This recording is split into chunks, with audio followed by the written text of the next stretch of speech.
Good morning, good afternoon, and right now, good evening to those watching episode 411 of the Purple Rain podcast. Stay with me now.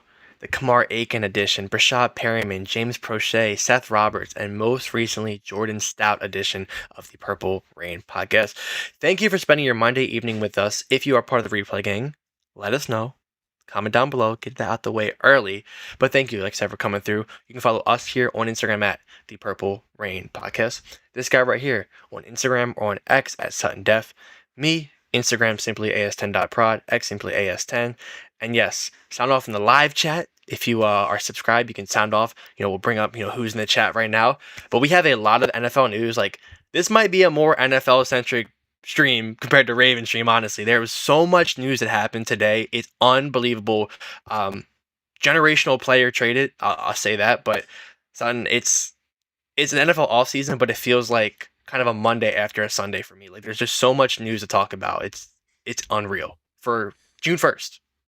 Yeah, and like every so often during the lulls of the off season, you'll get like one of these like huge blockbuster news type of days, right? And I should have known. I wasn't really tracking it. It wasn't on my radar. Full disclosure, I've got family in town right now. I've had them in town all weekend and stuff, so I've kind of been occupied with that. So I totally forgot that June 1 was coming up and that there was going to be a frenzy of moves being made here on June 1st. And boy, was there. We got a ton to talk about here on this episode. Before we dive deep into it, though, please be sure to like this video. Please leave a like on the video. And if you are new, consider subscribing. This is the Purple Rain Podcast. We are live on Mondays and Thursdays for our main pod, and then every other day throughout the week, on most days, depending on if I'm not too busy, right?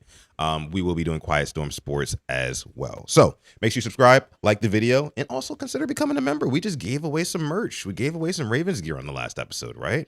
Exactly. Mm-hmm. So it's like, I really want y'all to consider joining our membership because we're doing another giveaway before the season starts. And I'm thinking it's going to be another jersey, Alex. It's going to be another one of those next flight jerseys. And you got to think there's more players available now. Mm. The first time it was kind of limited. Got to be more guys you can get on the jersey. So should be interesting who we pick. Imagine getting a Jacoby Lane jersey like before he ends up breaking out. You know what I'm saying? And you could be the one to say that. And it could be free because you're a member, right? Yeah. And we'll gift it for you. So there you go. Already 70 people watching live just about across all platforms. Thank y'all so much. Hello. Appreciate y'all for coming through. Before we dive into some football talk, Alex, I got to ask you about the real sport of football. Champions League final. You're rocking the kit now. Arsenal's on your chest. How did you feel? Arsenal just barely fell short to Paris Saint-Germain, came down to penalty kicks. I watched like the greater half of the second half of that game.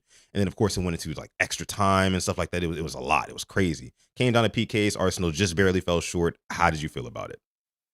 Yeah, so full disclosure, I went downtown Baltimore Federal Hill to the Arsenal supporters bar.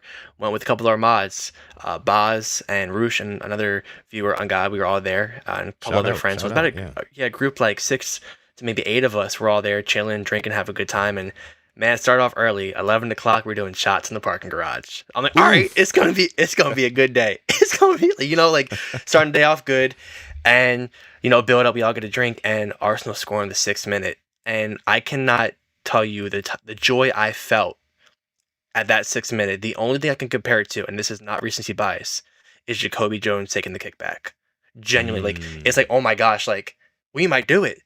I'm jumping up and down. Like, I don't remember what happened. I almost choked on my gum. I remember, I turned to my left, cheer with my boys, turned to the right, cheer with my boys. It was so loud. And then the defensive just kicked in. I think we just defended so well. And then we gave away a silly pen. But PSG are truly the best team in the world. Hats off to them. I have my gripes about refereeing, but at the end of the day, you can't really blame that. But I don't want you guys to ever feel the worry I felt, the nerves I felt. My heart rate was 170 beats per minute in extra time.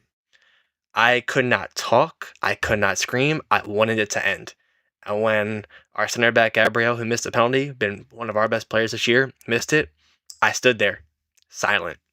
I still kind of am accepting it, but I'm just so proud of the group of players. It's like we weren't supposed to be there, but we got there, and I have no doubt we'll be pushing to go back. But it was a great match. Some people can call it boring. That's fine. It's tactical. That's why I like to call it. Happens, man. Like And I will say this because, like I said, I watched the game too, and you said your heart rate was at 170 beats per minute. For those of you guys who don't understand just how crazy that is like you're about to pass out, quite literally, quite Yeah. literally. And you just said that you were taking shots in the parking garage before watching the game, so I can only imagine with the liquor flowing through the system and your nerves being that high, man. It had to be pretty Yeah. traumatic. Not gonna lie to you, I'm but I want to say, sunburned.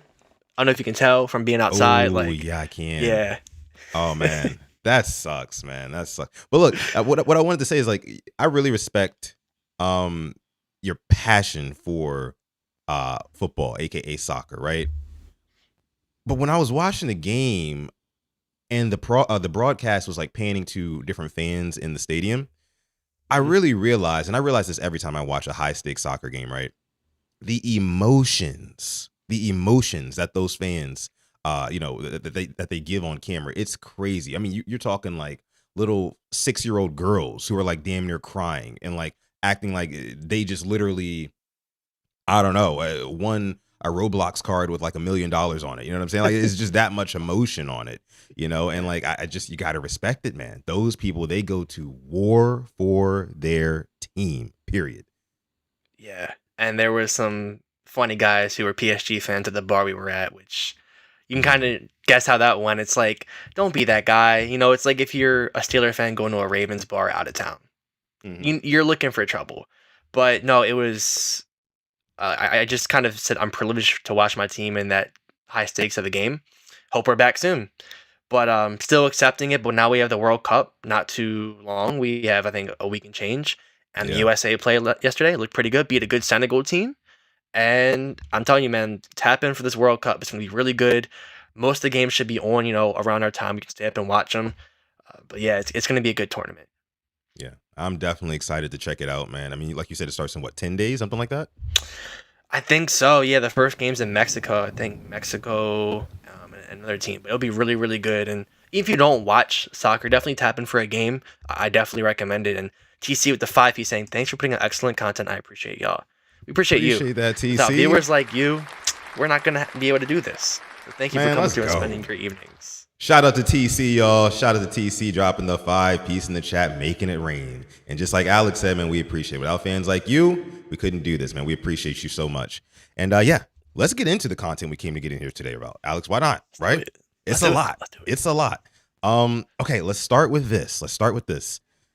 Myles Garrett, longtime AFC North demon, might I say, is no longer a part of the AFC North. Get him the hell out of here, Alex. Out of That's here. what I'm talking I'm about. out. He's gone. He is gone. That monster is gone here. He was traded this morning to the Los Angeles Rams, of all teams, by the way. We're going to get into the Rams and how crazy they are now. But let's actually look at the blockbuster trade in its totality. I was literally at the when I saw this news, right?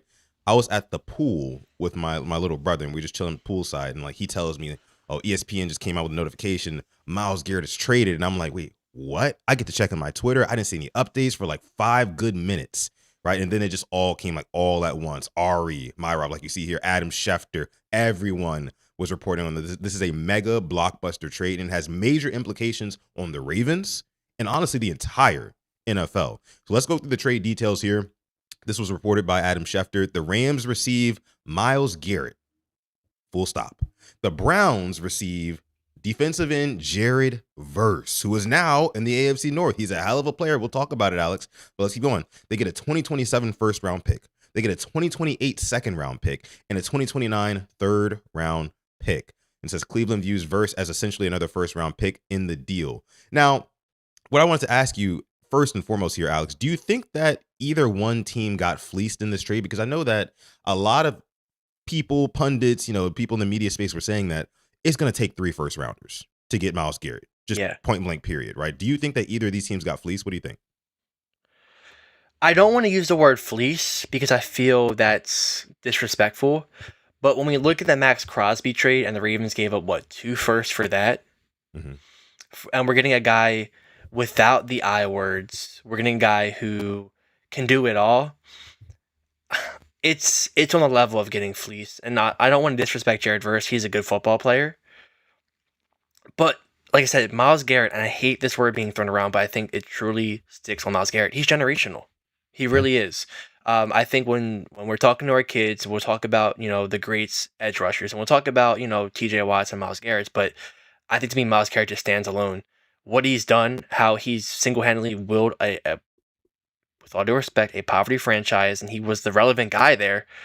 Um, Man, hats off to him. It came out of nowhere. I know there was some rumblings on Twitter. I didn't believe them because you see those rumblings from those accounts with maybe 3,000, 4,000 followers. You don't really want to believe them, but there's definitely like you say, when there's smoke, there's fire. But yeah, I'm happy he's out of the AFC North. And before we talk about it, this tweet from Jonas Schaefer, Myles Garrett in 16 career games against the Ravens, 14 sacks, Hmm. 16 tackles for losses, 23 quarterback hits, and 73 quarterback pressures.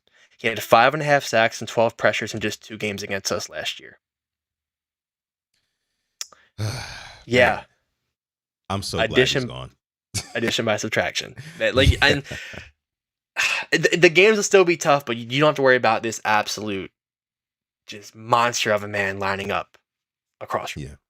Facts. And I want to get into the Rams a little bit more here, Alex. Somebody I saw asked in the chat, what does this mean for Myles Garrett's contract? Because he just got a new contract with the Browns, I think, a year ago, Alex, right? Mm-hmm. And he followed that up with the best all-time leading sack season of all time, which is crazy to think about. 23 sacks on a team that's ass, right? And is trying to stop the run in fourth quarters, right? That's crazy to think that he amassed that many sacks with so few opportunities, given how bad the Browns can be at times. But I want to talk about this contract here. The Rams are inheriting Garrett's contract with low cap hits for 3 years and a functional APY of $33 million for 3 years. Very possibly the last 3 elite years he has left. That's like 8th in edge APY, some $15 million a year under market now. Contract wise, Myles Garrett is a bargain for the Rams. So yes, the Rams gave up a little bit of a haul there, right, with all those picks and things like that. But you get a Myles Garrett and you kind of like just complete that roster, right? I mean, one thing, Jared Verse is one thing.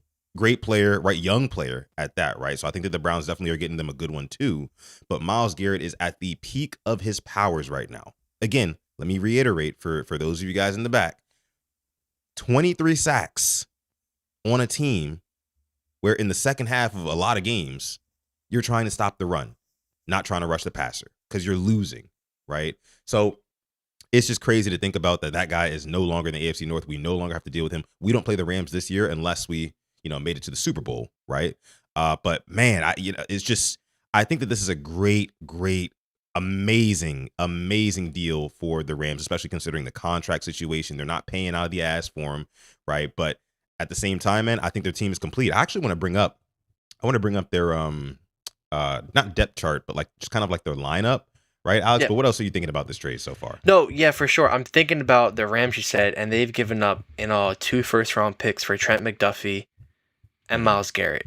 Mm-hmm. I know they view Jared Verse as another first, but that's absolutely unreal business to get guys like that. And I see you pull up their team right here. When you have a good edge rush, it makes life easier for the secondary. And this is kind of the same thing they did back in 2021. They traded for Javon Miller at the deadline, helps bolster their edge rush, and it wins them a Super Bowl. Like they got Leonard Floyd that year. They had Aaron Donald. That was just fine. If I'm Aaron Donald right now, you know he stays in shape. I know he stays in shape. He's got to be thinking, what if I do one? What if I one more year? Just one more year. Yeah. Play next to Myles Garrett. I mean, to be honest with you, Aaron Donald, he's the type of guy who he just looks bored, right? He looks bored, right, at home. Like he's always doing something like crazy to where it's like it's just doing some strong stuff for no reason at all. You know what I'm saying? And like I think that's very much so on the table because how old is Aaron Donald again, Alex? Oh, let me pull it up real quick. I got you. Yeah, I mean, I know he's not too old to come back and do one more season. 35. 35, doable, totally doable. Your boy is 30 years old. I'm 5 years off from that, but I'm telling you, I feel good enough right now to go in there if I wanted to win me another ring. So I know that Aaron Donald and his freak of nature self could absolutely do that, right? But then just taking a look here, Alex, at who they actually have on their roster. Aaron Donald's kind of like a fever dream for them at this point. I understand that. Honestly, one more thing on Aaron Donald. I think Aaron Donald is like mad close to becoming like one of those like ex-athlete streamers, if you know what I mean. Like he's very close to that. He's always doing some strong stuff on camera, lifting weights and whatnot. I wouldn't be surprised if he pulled out a camera one day and was live streaming on Twitch or something. But this is grounds for him to come back for sure. If you take a look at this this roster here, this lineup, just looking at the defense before we talk about the Rams offense, which is crazy as well. You have to look at it like this. Myles Garrett is the best pass rusher of all time. Okay, even the numbers say that now. It's confirmed. Okay, he's the best pass rusher of all time. He's on a Rams team who also have, and they acquired earlier this offseason, the #1 corner, arguably, in the league in Trent McDuffie. Is that crazy to say, Alex? It's not. It's, how you want to evaluate corners, but he's, to me, definitely top 5, top 3. Damn good. Easily, right? So not only do you have a devastating pass rush, and not to mention, I mean, Cam Curl and some of the other guys on that defense as well, they play really well too, right? But now you have a star pass rusher, and whenever you want to actually go down the field, you have a sticky as hell corner in Trent McDuffie. Is going to make things just thrice as hard playing this Rams team. Again, like I said, I'm glad our Ravens have nothing to do with the Rams until potentially a Super Bowl matchup, which at that point, bring them on. You know what I'm saying? But I'm glad we're avoiding them, at all stops. Now, flipping over really quick to the offense, I just want to point this out, Alex. You got a top 5 quarterback, arguably, in Matthew Stafford, right? Top 5 quarterback. You have a top 3 wide receiver in Puka Nacua, a top 10 wide receiver in Devontae Adams. Like, what are we talking about? And then Kyron Williams, right? Another young player, ascending player at running back. I remember watching Kyron Williams in his rookie season when we played the Rams a couple of years ago at the bank, when we had that walk-off Tylan Wallace touchdown. Kyron Williams is like that. Okay, Kyron Williams is one of those players when you watch him play in person, he's like that. And same thing with Puka Nacua. So they've got so many weapons on offense and defense. And oh, by the way, they got one of the best coaches in the league, Alex, Sean McVay.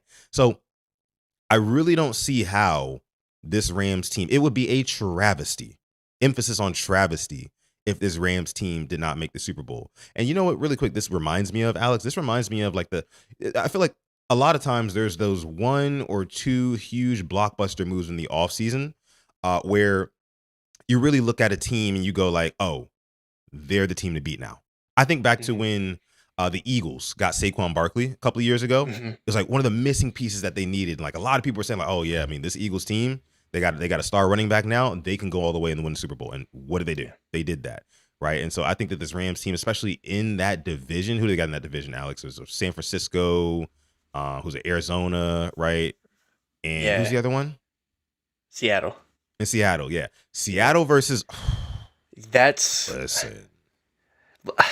That's taking me back to them Russell Wilson Kaepernick days. Like when each one of their games, like I think that was 2012, 2013, 2014. Yeah. Taking me back to those days. Like that might be the rivalry now for, I know the Ravens Steelers, that's we hold that one near and dear to our heart. But if I'm NBC, if I'm Amazon, I'm throwing that on primetime, both games. But the fact is that both those games are late in the year now. Super late in the year. So that they hope it'll hold some playoff relevancy, but it could go the wrong way. And I saw a tweet, it's funny, it's like you have the Rams here trading for Myles Garrett, and meanwhile the Cardinals are dealing with their backup quarterback, Jacoby Brissett, holding out for a new deal. It's just, when you're poverty, and you pull up the last Super Bowl odds now, Rams clear favorites was 10% before they traded for Myles Garrett, now 16%. And I can't argue with that. And I do want to hold my hat up and say I owe Les Snead an apology for the Ty Simpson trade or the Ty Simpson pick, because now they can give away that first round pick in the future because they don't have to worry about a quarterback. They have their quarterback in the future if Matt Stafford were to go. You think they knew this all along? They were adamant. I see we had to get 5 gifts, but apparently they have been adamant about this trade. They didn't want to trade Myles Garrett. Myles Garrett did not request this trade. The Rams kept pushing. Take it as just a life lesson. If you want something, go and get it. Go and get it. Speaking of getting things, 5 of you just got a Rain Gang membership from our guy Mikey in the chat. Shout out to Mikey. Let's go ahead and clap it up for Mikey here in the chat, gifting the 5 memberships, as we have over 150 people watching live right now. Thank you so much, Mikey. We appreciate that. New people have joined the Rain Gang. Mikey is Santa Claus here on this episode of PRP. Appreciate you, Mikey. Yes, sir. Yes, sir. Make sure you send a thank you to Mikey if you were one of the recipients. If you're one of the recipients of those memberships, make sure you send a thank you to Mikey in the live chat. Okay. But okay. So back to what we were talking about, and thank you so much, Mikey. Again, that means a lot to us. These Super Bowl odds. These Super Bowl odds are as they should be, to be honest with you. Like I just mentioned before, star head coach, star quarterback, 2 star wide receivers, star running back, star corner, star edge rusher, superstar edge rusher. What can go wrong? I don't really see, in Kanye West voice, I don't really see how they can fail. I just don't. I just don't right now. Like it's crazy, man. And I'm still just taken aback. I'm shocked. I am, how the kids say, shooketh by this trade right here, man. Anything else you got on it? Yeah, you pull up that depth chart and just some of the guys on defense as well. I like guys like Braden Fisk, Byron Young, Puno Ford, Mm, Cam Kitchens. They don't have. It's not just two superstars and bums. It's quality players, who have yeah. proven their worth over the years. And I look at, okay, let's kind of prepare for worst case. What if Puka misses? In a weird world, Puka gets suspended, which I doubt happens. They have this knack of just drafting receivers and developing them. You have guys like Ben Skoranek making big plays in the Super Bowl. Hmm. I know he made a big catch in 2021. You have guys like Jordan Whittington. Hell, Mumford made a couple of plays last year. They have depth and they have great development, great coaching, great front office. Going the Rams, I'm happy they're not in our conference. And let's just hope we could avoid them when we get to the big game. Yeah. Yeah. And you know what? I mean, as much as I would love to avoid them, and shout out to Baltimore Raven, he's in the chat now, another member in the chat. Shout out to you, brother. Um, as much as I would love to, like I said, avoid them at all costs. Again, I'm glad we don't play them in the regular season, but nah, man, bring it on. If it comes to the Super Bowl, Mm. man, and it's Ravens versus Rams, that is absolute cinema, and I believe in Lamar Jackson wholeheartedly, bro, to beat that team. I mean, we've seen Myles Garrett not even be able to get Lamar Jackson on the ground before, right? When he, so it's just not really much. I think they're going to dominate their division. I'll say that. The Seahawks games are going to be interesting. You said those are both towards the end of the season, right? Yeah, yeah. So though I think they're going to dominate their division, and then we'll see late in the year how they stack up against the Seahawks, because the Seahawks, man, they're looking like they're going to repeat. I mean, they're looking damn good too. And we looked at the odds here of who's favored to win the Super Bowl. You can see it's LA Rams and then Seattle. So 2 teams in the same division have the best odds to win the Super Bowl. Then underneath that, it's Buffalo and then the Ravens. So the Ravens odds are going lower and lower. I'll tell you this though, Alex. I'll tell you this though.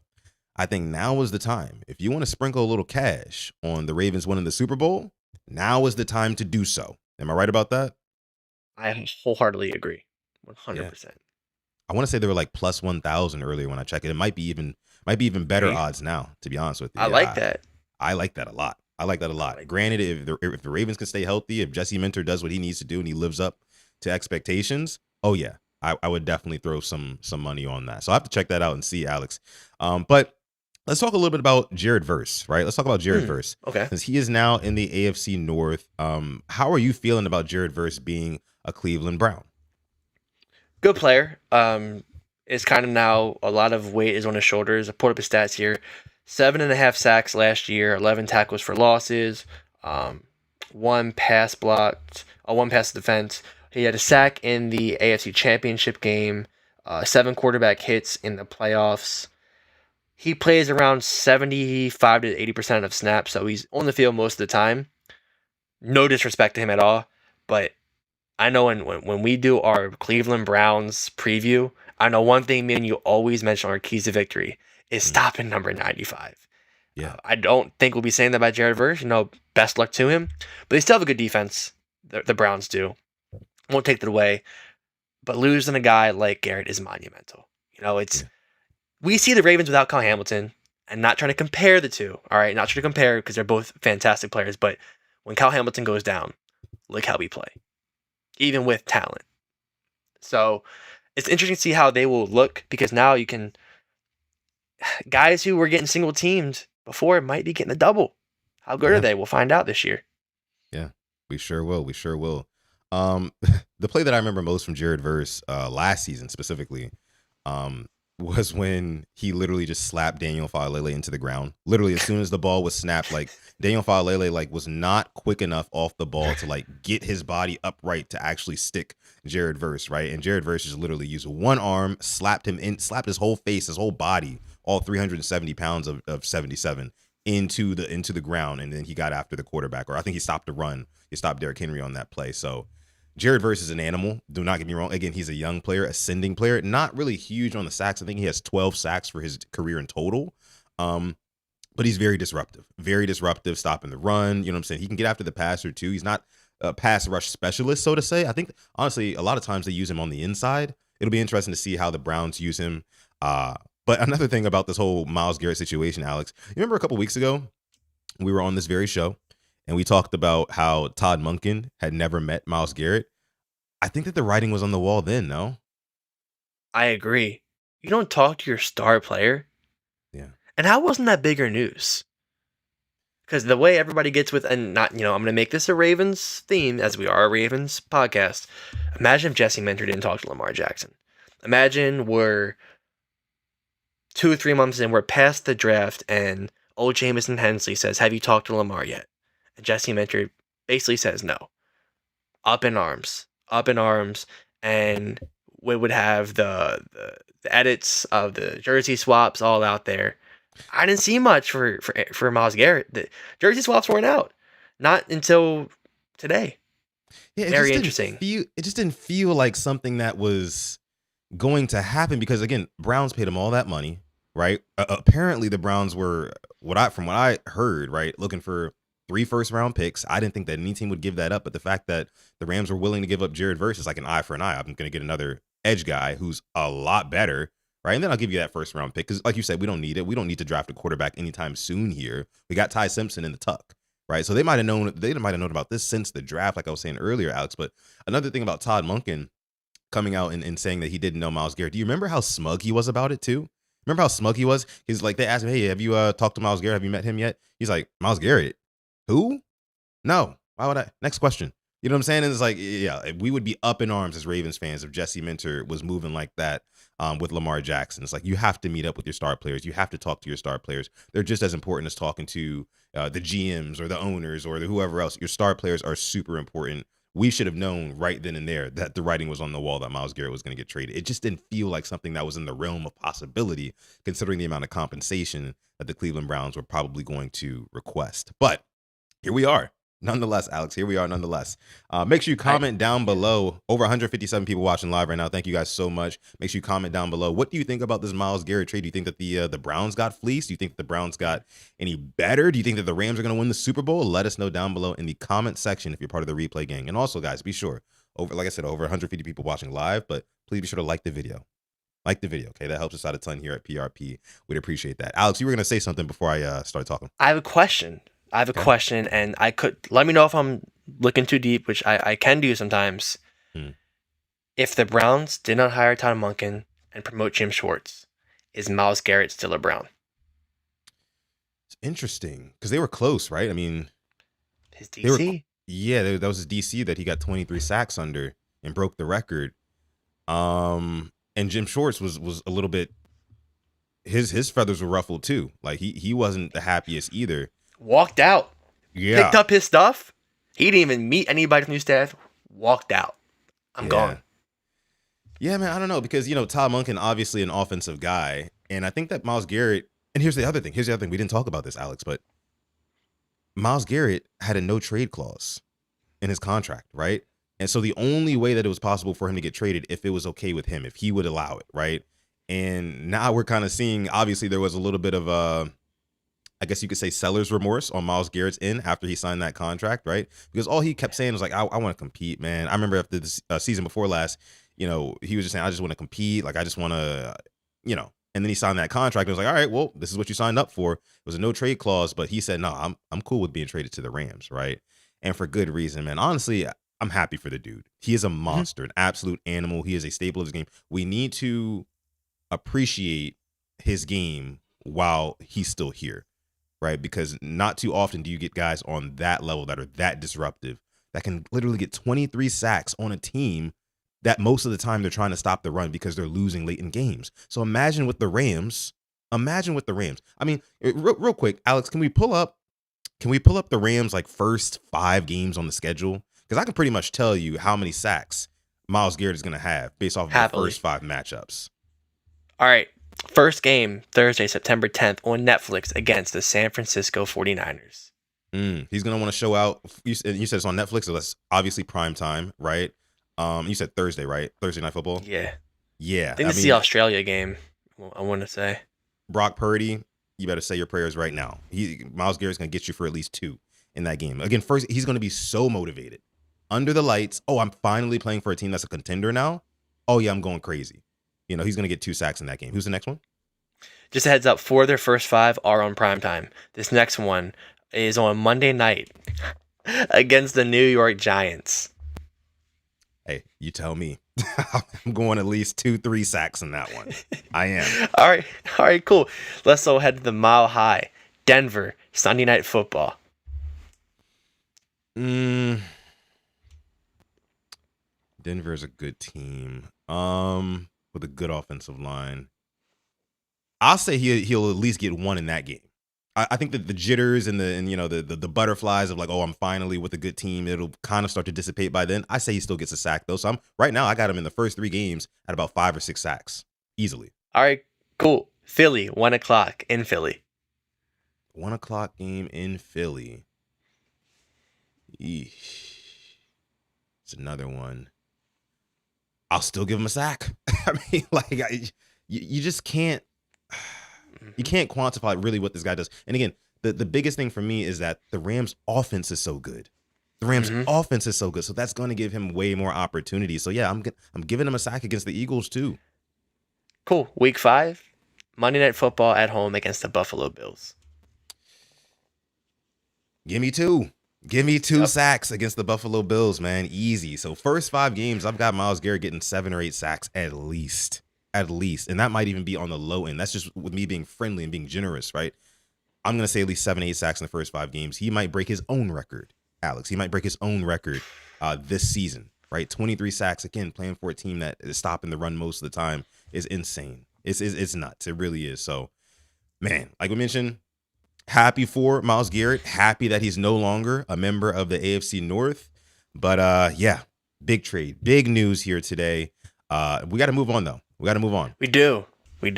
Next piece of news here, another blockbuster trade. We kind of saw this one coming. Well, not kind. We definitely saw it coming for like a couple of months now. A.J. Brown is officially a New England Patriot. ESPN sources reported today that the Eagles are trading Pro Bowl wide receiver A.J. Brown to the Patriots for a 2028 first-round pick and a 2027 fifth-round pick that is the better of New England's 2 fifths.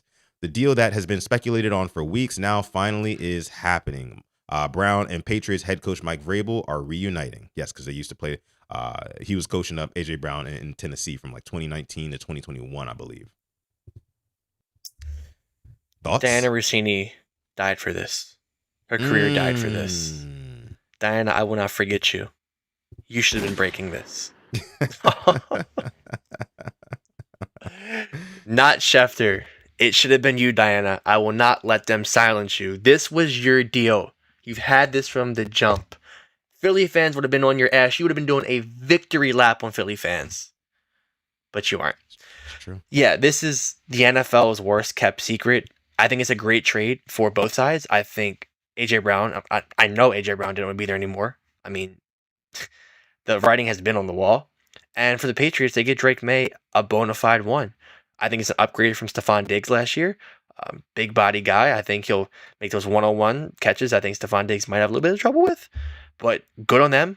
Building around their quarterback on a rookie deal. So, I'll be honest, this could be a very good win-win trade. Very good win-win. I think, like I said, the headache that it was bringing towards the Eagles just was not worth it anymore. You saw the reading the book on the sideline. Like, what? Yeah. Come on now. When do we see that? Yeah, I mean, that was absurd. The body language that he had in Philly towards the end of that stretch was absolutely horrible. And, if you were a fan of Philly, you kind of knew that, the writing was on the wall and like he wasn't going to be an Eagle for much longer. But now that he is back in the AFC, it's definitely worth talking about because while we do not face off against the Patriots in the regular season, If the Ravens were to make the playoffs, which I'm going to knock on wood, hoping that they do, then it's very, very viable that they will be going up against the Patriots in the playoffs, because I do expect them to. I don't expect them to win the conference or anything like that, because their schedule is way harder than it was last year. But they're getting the weapons that they need in AJ Brown. I mean, you saw in the Super Bowl, they just didn't have anybody who had X factor ability quite like an AJ Brown has. Oh, we can talk about how Stephon Diggs had 1,000-yard season and kind of turned back the clocks a little bit, but he's not the guy who's going to get you over the hump. We saw that in the Super Bowl, right? But AJ Brown absolutely is. And if the Ravens did take on the Patriots in the playoffs, I'd be concerned. I'd be very concerned about AJ Brown. I mean, I was a big advocate for bringing him to Baltimore and finding a way to bring him in.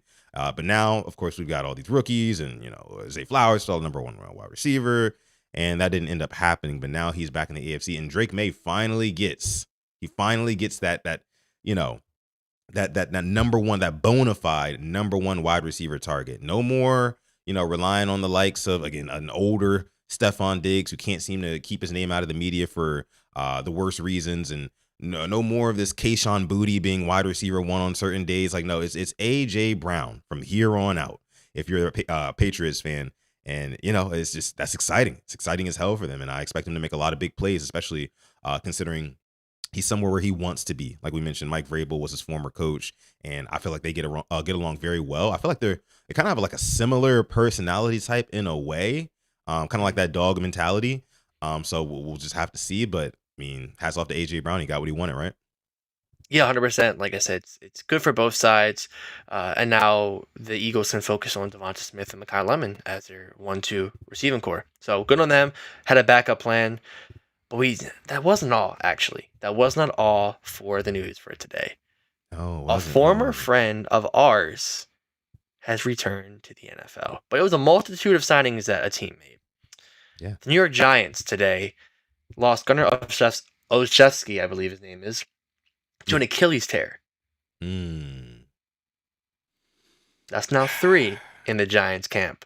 Count them. Between me, you, and the fence post, common denominator. But Giants said, hold up. We're going to sign Braxton Berrios first. Mm-hmm. We're going to bring back old friend Odell Beckham Jr. While we're at it, trifecta, let's sign Juju Smith-Schuster as well.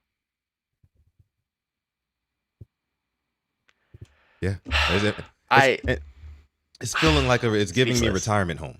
It's giving me retirement home, Alex. This in 2020, 2019, we're hitting crazy TikToks, Corvette. Like, we're going viral. Would have went crazy. But now when you think about it, Alex, it's like the Giants have a little bit of a low-key squad on offense, right? I was looking at their depth chart earlier. I mean, Jackson Dart, if he can take that year 2 leap, which I expect him to do. I mean, based off what I saw from Jackson Dart last year, he is probably the next, he's like a baby Josh Allen for me, right?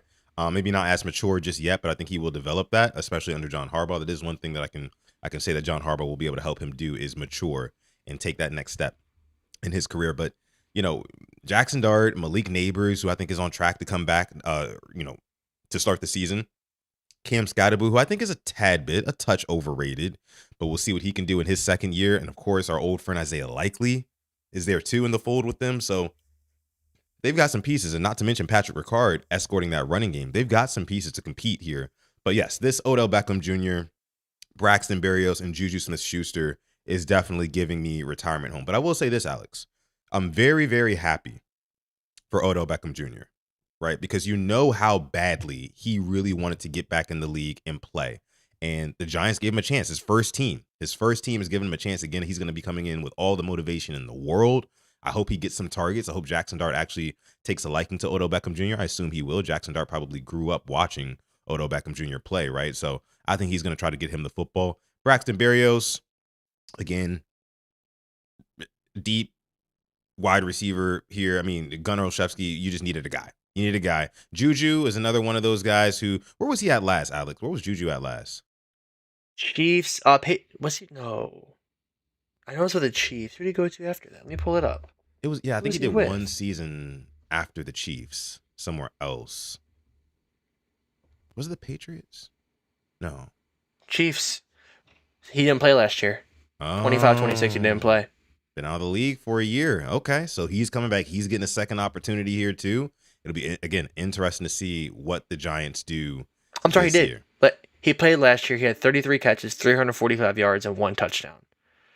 For I mean, Kansas City? receiver three. Yeah, yeah. I mean, it's Okay. receiver three, but the Kansas City had a god awful year. Yeah. Yeah. Well, good luck. I mean, hey, look, man. Apparently, John Harbaugh is already claiming souls in New York. We've seen, like you said, 3 already.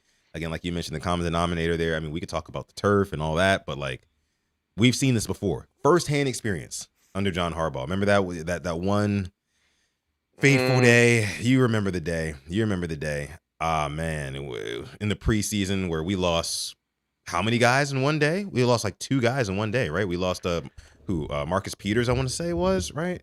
And Gus And Edwards on back-to-back plays. yeah, that was it. That was it.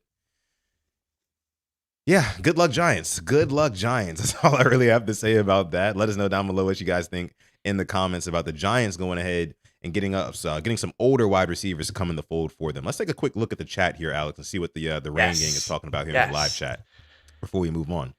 Let me see. Oof. We got Sean Coles in here. Says, what's up, everybody? What's going on, Sean Coles? What up? Also, What up? big shout out to the Replay Gang.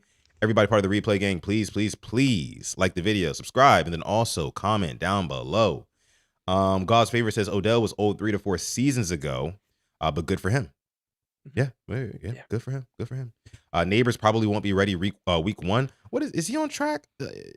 I thought he was supposed to be because he got hurt when it was like first quarter of the season. It felt like last year, right? Yeah, but John's been super quiet about it. I Mm, saw a video came out of him at a softball event. He wasn't running the best, but it's a charity event. You're not going to go full speed. But he's been non-committal about. I think if he'll be ready for the season, and still nothing. John does his way of deflecting it. John will be a great politician. Doesn't answer yeah. questions. Yeah, he definitely does not. He definitely does not. Shout out to you, Monty. Thank you for coming through. Zeke Kokage is in the chat as well as PRP. What's good? What's going on, Zeke? Appreciate you for coming through. As always, be sure to leave a like on the video.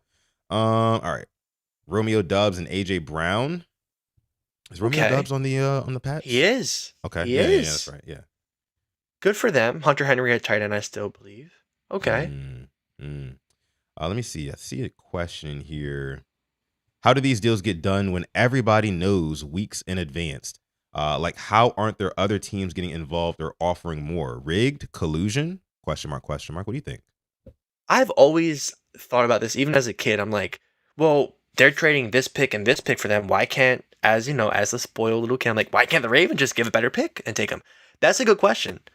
I guess, it comes into the professionalism, but as we've seen in this business, you kind of throw that out the door at a point. Yeah, and it's also like every team is in a different cap situation too, so it may not make financial sense for every single team to just like, oh, we can just pony up the just one more pick, right, and we can get that guy in. You still have to take on his contract, right, and maybe you don't have the means to do so at the time. But it is kind of weird though how these deals get done like weeks in advance and nobody really figures it out. There's like sometimes little rumblings and like we mentioned before, Alex. There's clues here and there. I mean, Rams drafting Ty Simpson, weird, right, with the 12th overall pick, super weird. Because they probably just knew that Myles Garrett was on the way, and we're not going to need this first round pick, for a quarterback next year because we already got one in the tuck. Then also, like we mentioned, the thing with Browns head coach Todd Monken, you know what I'm saying? So there's little hints out there, but it is crazy how a lot of it is kept under wraps. But apparently they knew about it for weeks. The AJ Brown thing is another one where it's like, I think that everybody in the league knew that AJ Brown wanted to be with New England. So it's just like, we're not even gonna, you know what I mean? We're not gonna try to overcompensate him just for him to be here and be disgruntled. So he's reading books on the sideline by week 3 because he's not getting the ball. You know what I mean? So I think that probably goes into it as well. God's favorite. Thank you for your question. It's a great question. Yeah. Adding on to the Rams thing, it makes sense why they passed on Ruben Bain. Obviously, I know why a lot of people passed on him, but you look at the Rams like, well, they don't really have a weakness, BPA. And the BPA by far was Ruben Bain. So you pass on him there because you have Myles Garrett coming. It's crazy how it all just makes sense in the end. We're sitting here questioning it, but a month and change later, we're like, that's why that happened. Yep. Gotta love it. You gotta love it, man. You gotta love the NFL, man. It just never sleeps, man. It never No, like sleeps. it's the dead season. It's supposed to be the season when me and you were like, what are we talking about today? No. Yeah. We're 45 minutes in without talking about Ravens content, to be honest. It's We're a Ravens crazy. centric show. It's crazy. But now that we've gotten through the biggest blockbuster trades of the day, I think it is time to get into some Ravens topics. So Ravens haven't had they didn't do OTAs today. They didn't have OTAs today, I believe, right? Or if they did, it was like under wraps. It was one of those where the media wasn't involved or things like that. But we did get this little piece of information the other day, and this one is coming from, let me see, Ryan Mink. Per Ryan Mink, Zion Young stood out last week at OTAs. Says Young is already showing that he is a tough player to move off the line of scrimmage. It hasn't been easy for the Ravens offense to run in his direction. Alex, when you hear that news about Zion Young already being a menace in OTAs, right? And this is without pads. I can only imagine once you get pads on this dude, oh, he's going to be even more difficult to move off of his spot, right? And setting the edge and things like that. I love the prospect of Zion Young so far, but what say you?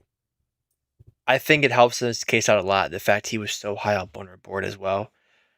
It's not like we kind of just took a guy that was there at 45 who we had maybe around that range. Like they think they got a first round talent. I'm going to hope that they give him first round talent snaps. Obviously not, 80%, but he'll slowly but surely move his way up the depth chart. And I'm looking at guys like Adisa Isaac, and I hate bringing him up. It's not looking good for him. He's going to jump you without playing an NFL snap.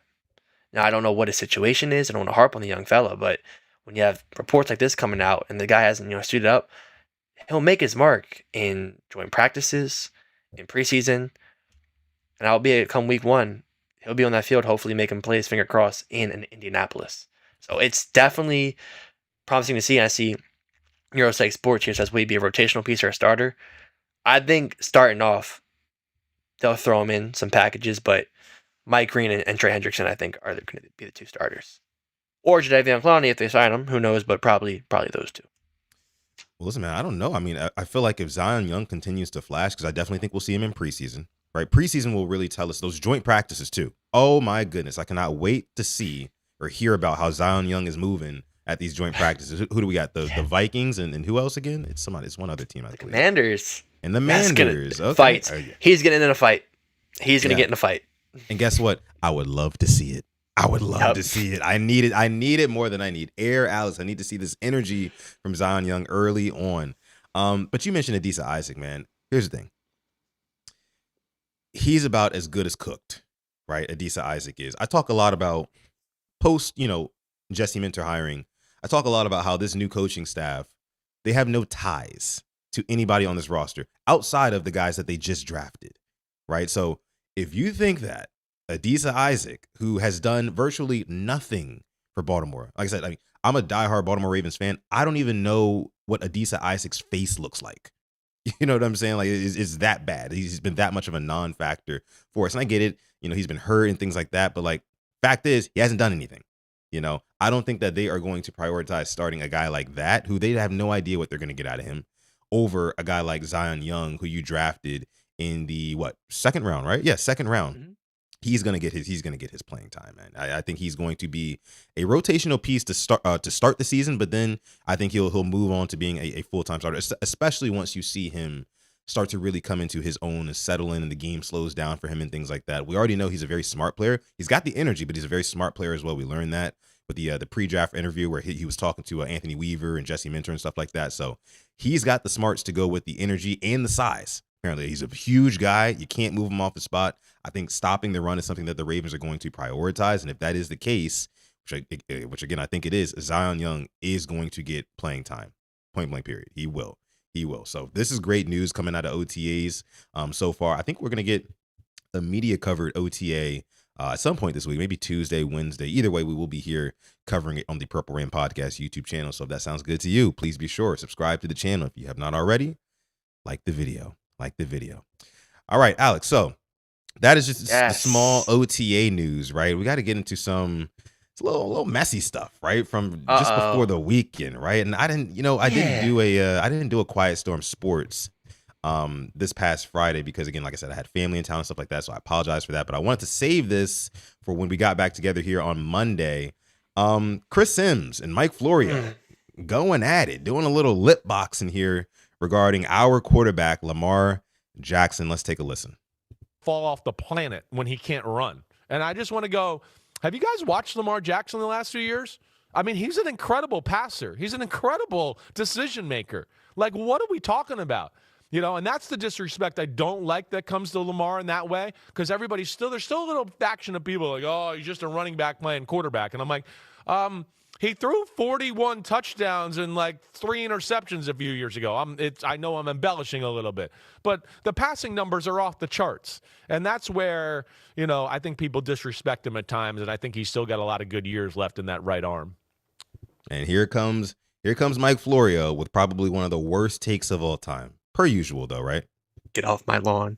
But we also have to be realistic. When you take the running threat, the tremendous, arguably unprecedented running threat, and I remember seeing him play at Louisville, thinking, this guy is special. I've never seen anyone like this before. You take that off the table, it changes your pass defense, doesn't it? If you're not worried about Lamar Jackson running by you, doesn't it affect it does impact and bolster your ability to play defense against the pass? It does, but also at the same time, you would hope by that time that, and I think he's shown that, is that it doesn't matter if you play pass defense against him. He is going to throw for 300 yards and 3 touchdowns and 1 interception, and he's going to go eat that shit with your pass defense. Oof. How old was Joe Flacco when he got thrown overboard by the Ravens? Yeah. He was only like 11, 12 years 33? into his career. Yeah, I was going to say 33, maybe, right? Yeah. We're going to throw Lamar overboard. I'm not going to put Joe Flacco in the class of Lamar Jackson, right? No. And that's where. But they didn't, when they drafted him, they didn't know. He was the last pick in the first round. No. They didn't know he was going to be Lamar Jackson. I know, but they know now. They know now. And Exactly. and that's just, all I'm trying to say is that,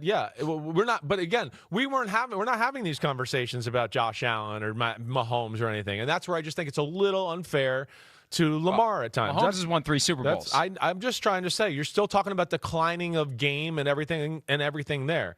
And so he's 29. It's going to happen at some point. It's already happening. It's going to happen at some point. It doesn't matter. It's just he can play in the pocket. That's all I'm trying to tell you.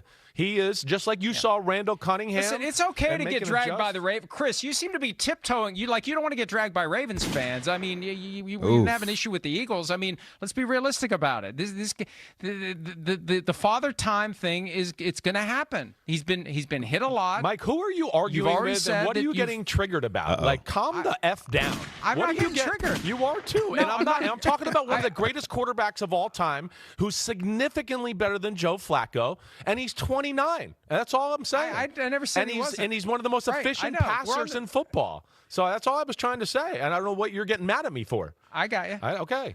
I'm not mad at you. I'm not mad at you. Well, you just started to attack me. You're afraid of the Ravens. You're afraid of the fan base. What are you talking about? Well, Mike Florio knows good and damn well he just got himself a nice little viral moment there. That's why he's cheesing and smiling. And, it's so easy. It's such low-hanging fruit, Alex, to just say that, like, he's a running quarterback. So what happens when he's acting like he's going to start the season in a wheelchair. Like his legs are just going to be totally just a non-factor, and you're just going to have to strictly rely on him throwing the ball, which, again, to Chris Sims' point, by the way, when Lamar has to do that, he's damn good at doing it. He's one of the best quarterbacks in the league at doing that. I mean, how quickly we forget just the season before last, Lamar Jackson finished the season with 41 touchdowns to only 4 interceptions. And excuse me, you're saying, without the running, he's not the same. Those touchdowns did not include rushing touchdowns. Okay, they didn't. It was all with the arm. So, Alex, when you saw this originally, what was your knee-jerk reaction to it, man? First off, the fact Chris Sims said 41 touchdowns, 3 picks, I know I might be embellishing. Yeah, 1 interception. Yeah, not far off. Like, you're not far off. You're 1 interception off and saying I might be embellishing? Mike Flores. I know that's not his name. I think the state of journalism is cooked to the point when you cannot have an intellectual sports debate without worrying about Ravens fans coming after you. To me, that shows that Mike Flores is making debates just for clicks. And that, to me, is just lazy, unethical journalism. And we've seen it time and time again with this same freaking jester, is what I'll call him for nice terms. Like, he puts stuff out for rage bait. And unfortunately, as Ravens fans, we hold our quarterback close to our heart. We have his back. I'm guilty of it. I fired back. I think we're all guilty of it. But he just says things and just lies through his teeth when they're just not true. Last year, he was playing with a messed up hamstring, and still we damn near got to the playoffs after he missed 5 or 6 games. Put us in the position to win. Yeah. Like, he avoided the sack on a bad hamstring from TJ freaking Watt with the season on the line. He wasn't running that game against the Steelers. He was dicing them up. The most expensive defense in the league, by the way, last year, the Pittsburgh Steelers, and gave the Ravens a chance to make the playoffs. Mm-hmm. Didn't run that much last year at all. Talking about take it away. He still breaks sacks. He's still a defensive coordinator's nightmare. Yeah. You can't accept it, Mike.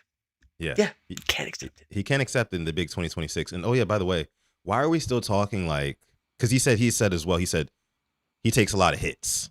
Right? Why are we still acting like in 2026? This is how you know that Mike Florio does not watch Ravens games. Because since when does Lamar Jackson take a lot of hits? He takes less hits than Josh Allen. He takes less hits than the likes of, I don't know, a Jaden Daniels or somebody like that who you would also consider a mobile quarterback, right? And a lot of people in the national media, though us Ravens fans we have realized this. A lot of people in the media haven't. Lamar Jackson, one of his best qualities is knowing how to get hit. So even when he does get hit, even when you do get your hands on him, he contorts his body in a way to where he doesn't take the brunt of pretty much any hit. Now, that Ed Oliver hit in week 1 against the Bills, that was the exception, but he was in the pocket, right? He was in the pocket, right?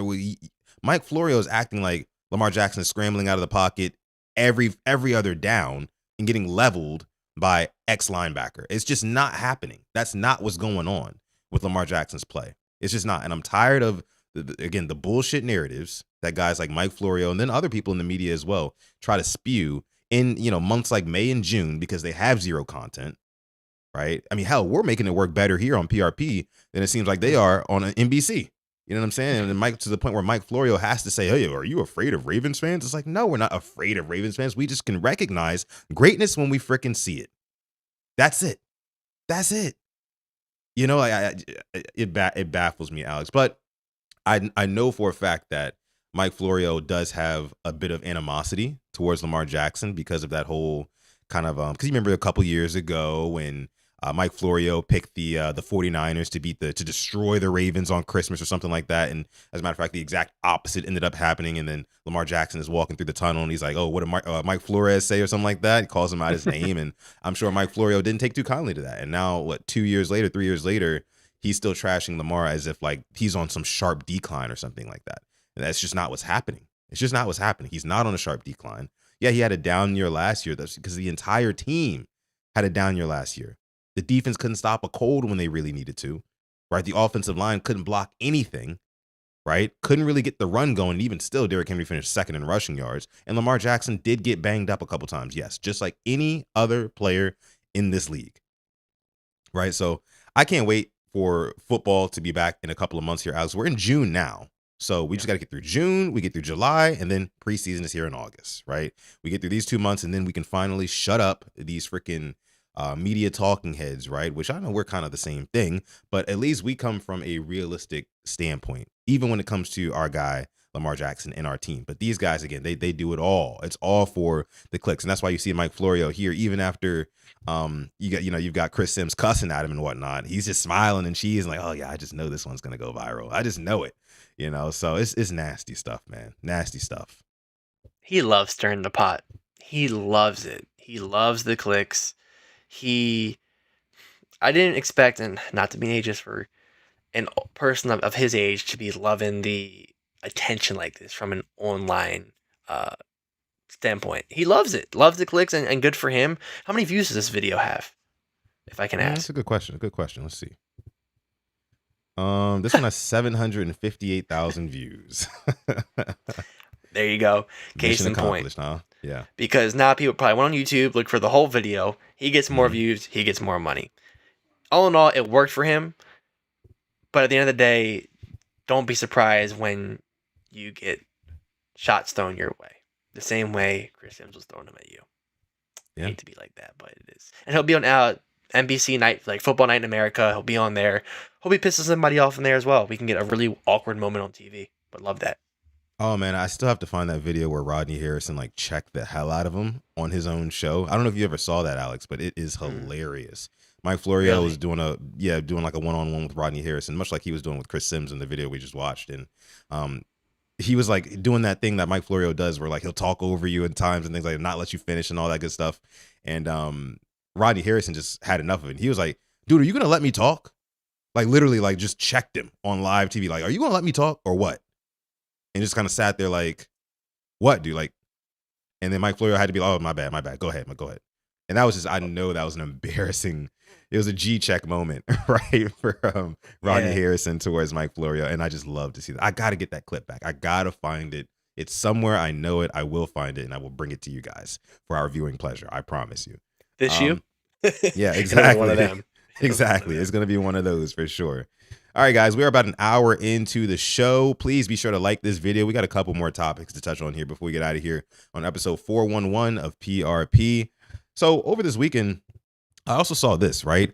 The Madden 27 cover got leaked, and apparently it's going to be none other than the Iceman, Caleb Williams. And we're not talking about Drake. We're talking about Caleb Williams here is going to be on the cover of Madden 27. You guys can see it right here. It's the deluxe edition cover here. And it's kind of funny to me because I love this cover. First and foremost, I think it looks super tough.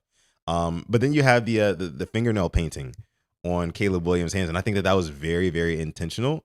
And I gotta say, bro, I'm not the biggest fan at all of fingernail painting and things like that. I don't do it myself. I don't, would never want to do that. But I like the fact that they're leaning into this is something that Caleb Williams does. Like, I think it would be kind of inauthentic and disingenuous if they put him on, a cover like this with his hands clearly in the, in the shot, and they didn't have his kind of patented signature nail painting on there. But what did you make of this cover?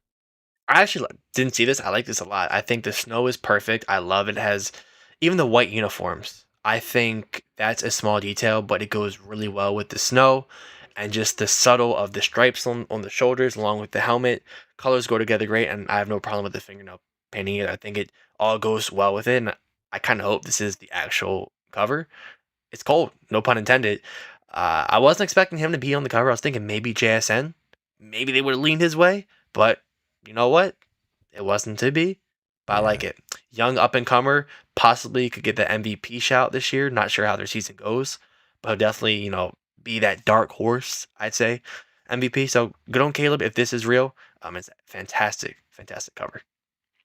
It is, man. Who was on it last year? I can't remember. I think Saquon. I think it was a backwards hurdle, I want to say. Oh, that's right. Yeah, you're right. The backwards hurdle. But no, Allen this 24. Yeah, it was Allen 24. Before that, I want to say it was Mahomes again. Can't quite remember. I think you're right. I haven't played a Madden since 21. No, it was the John Madden one when he passed away. Oh, right. Okay. Yeah, but no, I like the way this is going. I mean, Caleb Williams is today, and then tomorrow. I mean, like next year, probably another up and coming quarterback. I would assume maybe if Jackson Dart does his thing this year in New York, you might see him on there. I don't know. It's possible. True. It's possible. True. Since when do above average players get the Madden cover? So it's normally like the superstar, bona fide face of the league from the last season, right? But there's just so many interesting players, and Caleb Williams happens to be one of those. I mean, especially you know what I think got him this? It was that touchdown on 4th and whatever against the I can't remember who it was, but he was like backpedaling. The Rams. The Rams, that's right. And then just throws it into the end zone. I believe his tight end catches it for the touchdown. And, he hits the Iceman thing. And it's just like, yeah, bro, he's a personality and he's a dog of a quarterback. And I think he's only getting better. Caleb Williams. When I was watching him at USC, I knew he was going to be a problem when he got to the league, especially if he got the right coach. Under Eberflus the first year, not so great. But as soon as Ben Johnson got to town, man, and of course Declan Doyle was working with him last year too, he turned it up. Let me see. 2 Raw ISO says here in the chat, LJ needs him another one. Yes. Yeah, I was about to bring this up. So we were wrong, unfortunately. As you can tell, we don't play that many Madden. So it went Saquon, Christian McCaffrey, Josh Allen, John Madden, Mahomes and Tom Brady, then Lamar Jackson, Patrick Mahomes. What up, Tanja? What up? Yeah, I haven't even had the drive to play a Madden. Nothing. I used to be so excited. I would get it release day, grind out. It just doesn't do much for me. You're probably on the FIFA more nowadays, huh? FIFA is probably the only sports game that NHL, but I'm off NHL since the season's coming to an end. But yeah, FIFA's. Yeah. So let's go ahead and get into. Yeah. Oh, you had something else for me? My bad. Oh, it was just yapping. We can go. All right, here we go. Let's go ahead and get into our last topic of the episode here. Let's get a little update on Jackson Dart and that whole situation in New York. Him and Abdul Carter, of course, had that little, I guess you can call it like a little spat on on Twitter, where Jackson Dart obviously introduces President Donald Trump. Abdul Carter took issue with it. He took to Twitter and said, "Hey, look, I thought this was AI. What are we doing, man?" Kind of walks it back by saying, "Hey, look, I talked to Jackson Dart. We're all good." Things like that. And here is Jackson Dart actually talking a little bit about what went into his decision and how it has affected the team in any way. Let's take a listen. Being asked and given the opportunity to introduce the President of the United States, my thinking was pretty simple, in the fact of, I've always loved this country. I have extended family members who have fought in wars. I have 2 uncles who have retired from the Air Force Academy and served themselves. And I even have a great-grandfather who served as Secretary of Treasury at some point. So the president position has always been a position that I've well respected, regardless of political affiliation, regardless of political party, and my intentions were just that. I also understand in this world, politics can be a sensitive matter, a sensitive topic.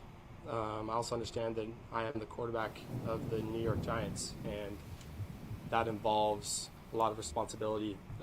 It's under a limelight, under a microscope, and there's a lot that comes with that, and it's been something that I've embraced. I've loved being here.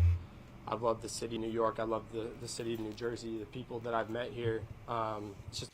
All right, so I'm going to go ahead and leave it there for Mr. Jackson Dart. Before we dive into our thoughts about this, right, we do have 2 super chat donations here in the chat we got to get to. Let me see this one. This first one is coming from Nike's 4444. Appreciate you, brother, coming through as always. Dropping the 2-piece in the chat. He says, "What if we traded EDC for Howie Roseman?" Just straight up, huh? Just straight up trade EDC for Howie Roseman.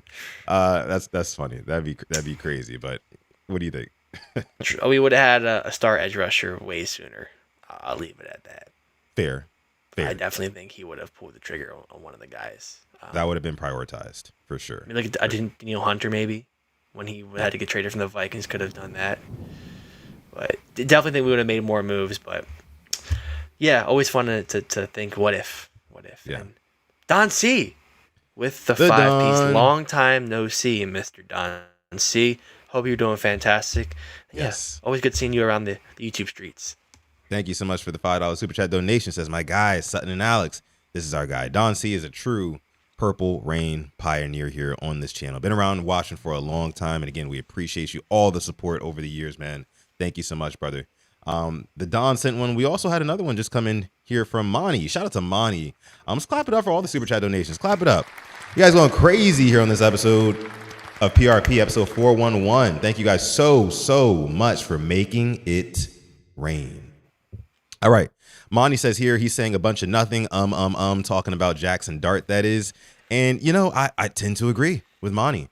Because here's my thing, Alex. Like, regardless of how you feel about politics and things like that, I just believe that you know what you are doing when you get up on that stage and you basically champion somebody who is probably the most polarizing and unpopular president of all time, especially considering where we are at now with his approval rating being super low. And then also just a lot of people who even voted for him aren't messing with him anymore. And for all very good reasons, we just lost a war, right? We lost a whole war. Gas is $5, right? We mentioned it before. There's a bunch of social benefits and insurance is being cut off and all this crap. And the fact that you as the public figure, the face of the New York Giants, thought it was a good idea to get up there and champion that, you had to know it was going to ruffle some feathers, right? We've literally never had a president as unpopular, just never, right? So yeah, people are going to have something to say. They're going to have something to say about that. And Abdul Carter absolutely did. But yeah, he's saying here a very prepared speech, and it's the typical, I love my country. I love America too. Pound for pound. I mean, America, again, I still think is the best country on the planet. I do. I love my country at the same time. And I think we lost Alex here. Hopefully he's back here in a second. There he is. Okay, cool. He's back. But I love my country too. Listen, when the World Cup starts in 10 days, I'm going to be USA down. I'm going to be USA down when the World Cup starts. But I do think that two things can be true. I can love America, but I can also not support a felon, right? I cannot support somebody who literally is in ways tearing the country apart, dividing the country. Two things can be true, Jackson Dart. And if you really did not want this sort of backlash, you should have just shut your mouth. That's where I'm at on it, Alex. What do you think? I'm going to pull up this video of him and Abdul Carter hugging it out, but what do you think? Yeah. However you feel, I don't piss anybody off. I feel like you have had to see the, I'm going to say backlash, or maybe the comments of what other public figures have done when they share the stage with him. So I feel like you cannot be surprised that maybe some people aren't going to be happy with what you did, but you have to accept it. I just feel like just don't do it. Just don't do it. Like I said, you've seen what's happened. You've looked no further than when our former coach visited. Look at the way it was perceived by the Baltimore media. The Baltimore Banner, wrote a piece on it, spoke extensively about it. Look no further to your own coach. So don't be surprised at what happened. You made your bed. You can lay in it. Yeah. I'm glad they shared, they hugged it out. I hope, they can have differing opinions, but there's going to be some weirdness, I think, in that locker room. And yeah, man, John Harbaugh's New York Giants, right at you. Yeah. Yeah.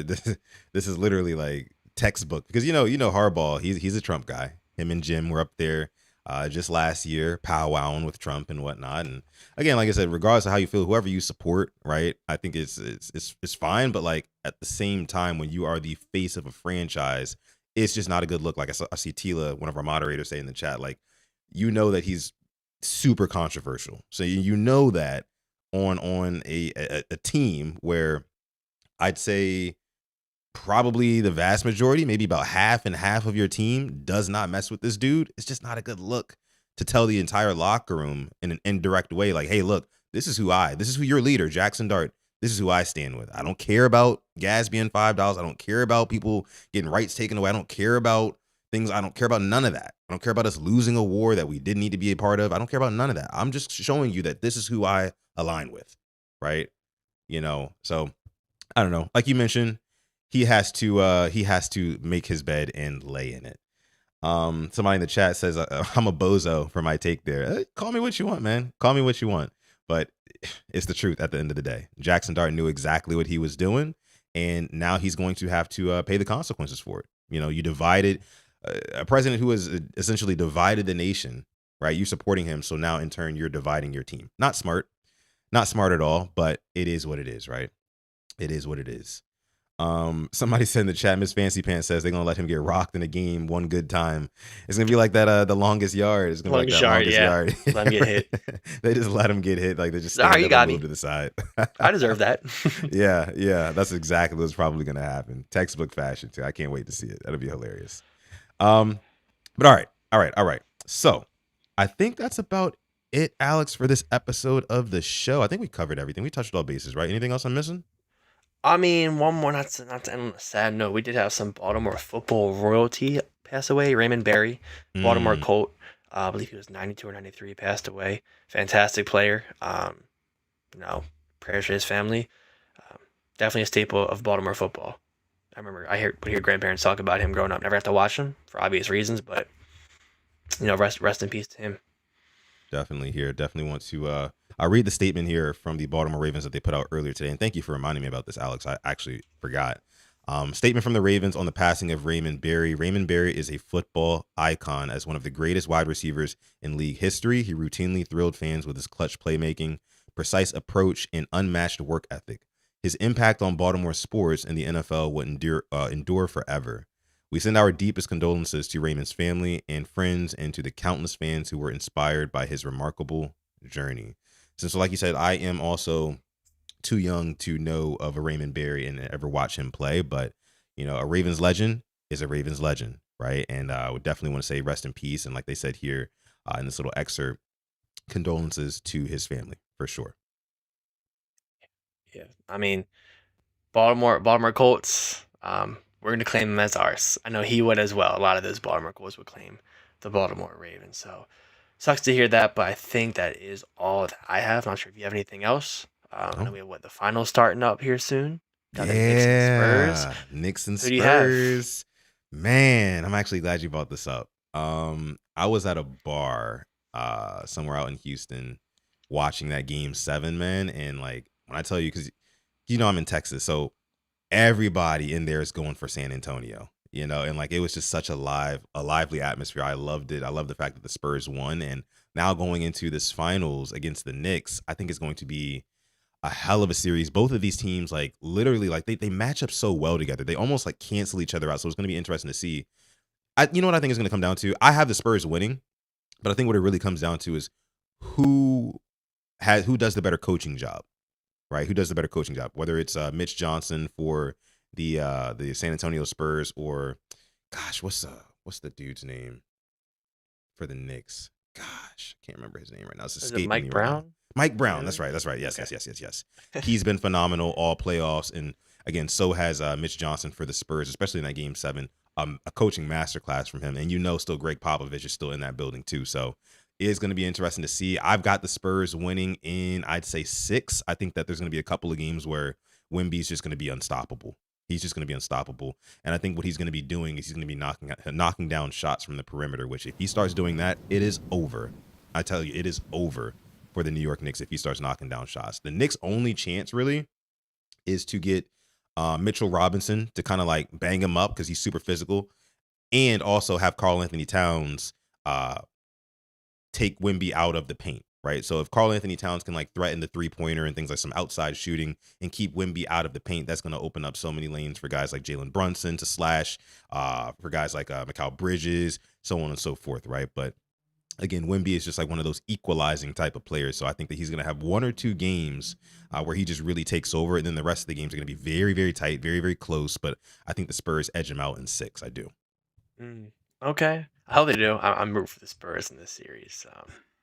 Yeah, Spurs I in like 6. Wemby.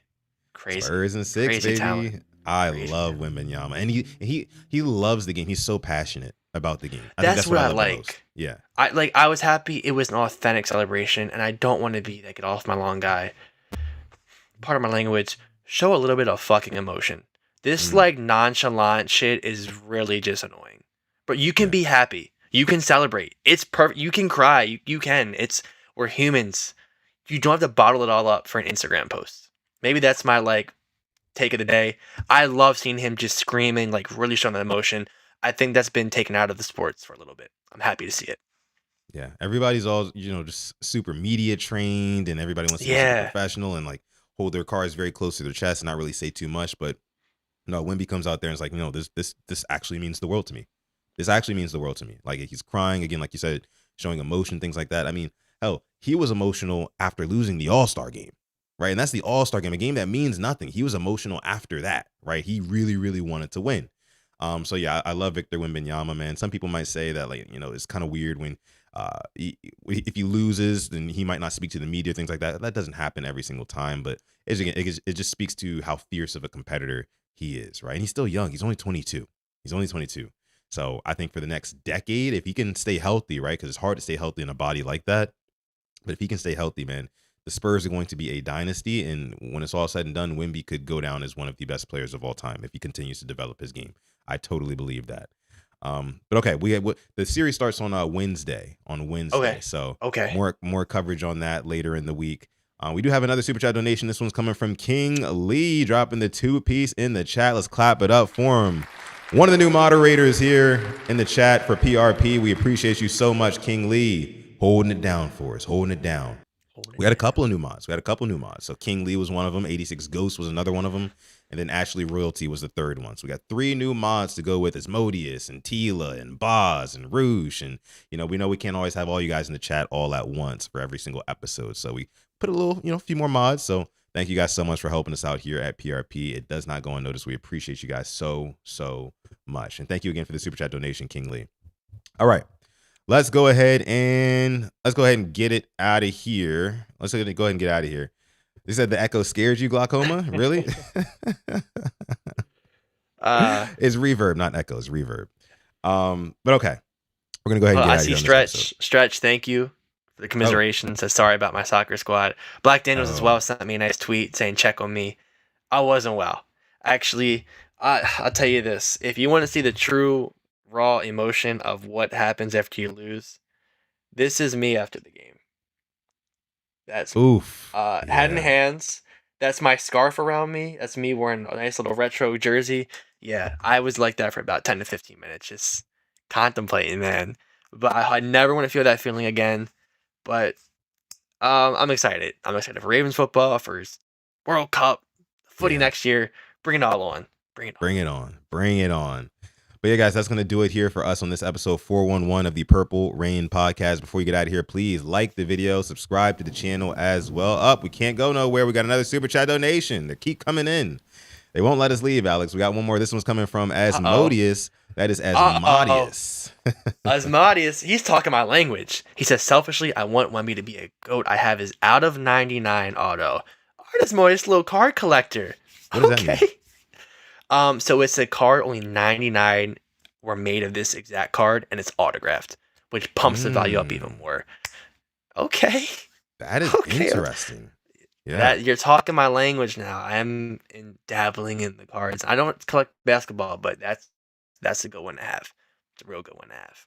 Yeah. Shout out to you, Asmodeus, again for the super chat donation. And yeah, that Wemby autograph card that there's only 99 of in the world. I mean, that seems pretty damn valuable, especially after they win, this final series. I think the value is going to skyrocket, and he's probably going to get, if they win, he's going to get finals MVP. That's just is what it is. Right. So yeah, that's super cool, Asmodeus. Let us know what other cards you have in your collection. Right. I want to know now. But again, I'm going to have to get you on the cards. I might be sending you a Rashad Bateman auto here soon. I got a couple of them, son. Okay. Look for one on the way. Hey, don't do that. They're going to hate me. They're going to hate me because I will literally put it in the camera every single episode, right? With no bait hate. Oh, yeah, my list. Full effect right here. It ain't go nowhere. Let me actually read off who's on this list really quick. All the bait haters real quick before we get out of here. 2 Raw ISO, you're on the bait hate list. BCam 3100, you're on the bait hate list. Tanja Bowman, so are you. Mr. 205 Young Savage, McKnight _2, Christian, Asmodeus is another one. Mad Rasta and Void, you guys are all on the bait hate list. I'm keeping the receipts. Okay. JD said put him at the top. Oh, JD, you want to go on the list? No problem. Don't even worry about it. You're on the list. Hold on. JD. This is perfect. This is cinema right here. Queendom come. I know I better be in there as well. Queendom said that we're on there. I mean, you weren't, but you're going in the list now. Again, don't worry about it. When the season comes, and my guy Rashad Bateman is out there scoring touchdowns, while Zay Flowers can't do anything in the red zone, just saying, I will be here. Right? All right. Okay, cool. Nobody else. I just want to make sure. And then also, Sean needs to be on there. Put me on there, Sutton. Okay. Yep. Let's go. No problem. Sean Coles. That's my guy too, Sean. Tragic. Hate to see it, Sean, but it is what it is, I guess, huh? So yeah, the list is growing stronger and stronger by the episode here. So by the time the season starts, and Tila brings up a point here. She brings up a point. I do need to hope that he's still on the team. Hasn't showed up to OTAs yet. No, he just had a baby, but yeah, I mean, it is possible. But if he starts the season, telling you, he is going to. I said this on Quiet Storm last week. I think he scores a touchdown this season before Zay Flowers does. I think he does. Remember that one. Remember that. If that happens, if And I'm not talking about Justin Herbert here, the if man. Got another one. I pity the fool who comes onto the stream because I know Mr. Sutton will be very loud and he will let you know. Oh yeah. And I plan on doing live streams during the games this year. Maybe for members only or something like that. I haven't really decided yet. But yeah, don't let Bateman score a touchdown and I'm live while it happens. Don't let it happen. All right. But yeah, you guys are all in the book. The man 0101, I saw you too. All good. But okay. Let's go and get out of here. Appreciate y'all for coming through. Like the video, subscribe to the channel as well. This has been episode 411. With that being said, I'm gonna let my guy Alex take us out. Thank you for spending your evening with us the past hour and 25 minutes. We love you. We appreciate you. And as always, stay positive, test negative. Yes. And never, ever, ever forget, even on the rainiest of days, to call God. And always remember, may purple rain. Oh no, where's the outro video? I can't find it, Alex. Oh, here it is.